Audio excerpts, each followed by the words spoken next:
एक बार की बात है, एक छोटे से गांव में रामू नाम का एक दयालु और उदार किसान रहता था। वह पूरे गांव में जरूरतमंदों की मदद करने की इच्छा के लिए जाना जाता था।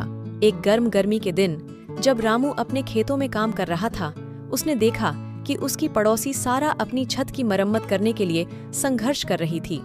सारा एक विधवा थी और उसकी देखभाल के लिए 3 छोटे बच्चे थे। उसकी छत की हालत बहुत खराब थी और चिलचिलाती धूप उसके काम को और भी चुनौतीपूर्ण बना रही थी। बिना किसी हिचकिचाहट के रामू ने अपने उपकरण नीचे रख दिए और सारा की मदद करने के लिए आगे बढ़ गया।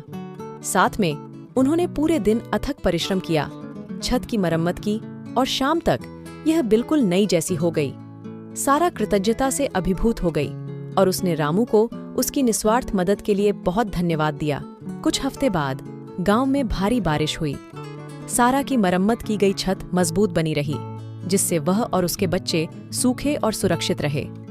हालांकि रामू की अपनी छत से रिसाव हो गया और पानी उसके घर में घुसने लगा, जिससे उसका सामान क्षतिग्रस्त हो गया। जब सारा ने रामू की दुर्दशा के बारे में सुना तो उसने तुरंत उसकी छत की मरम्मत में मदद करने के लिए ग्रामीणों के एक समूह को संगठित किया। उन्होंने साथ मिलकर काम किया और जल्द ही रामू का घर बिल्कुल नया जैसा हो गया। रामू उनकी दयालुता से बहुत प्रभावित हुआ और उसने मदद के लिए सभी को धन्यवाद दिया।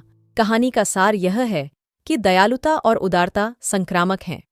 जब आप जरूरत के समय दूसरों की मदद करते हैं तो इस बात की अधिक संभावना होती है कि वे जरूरत पड़ने पर आपकी मदद करेंगे।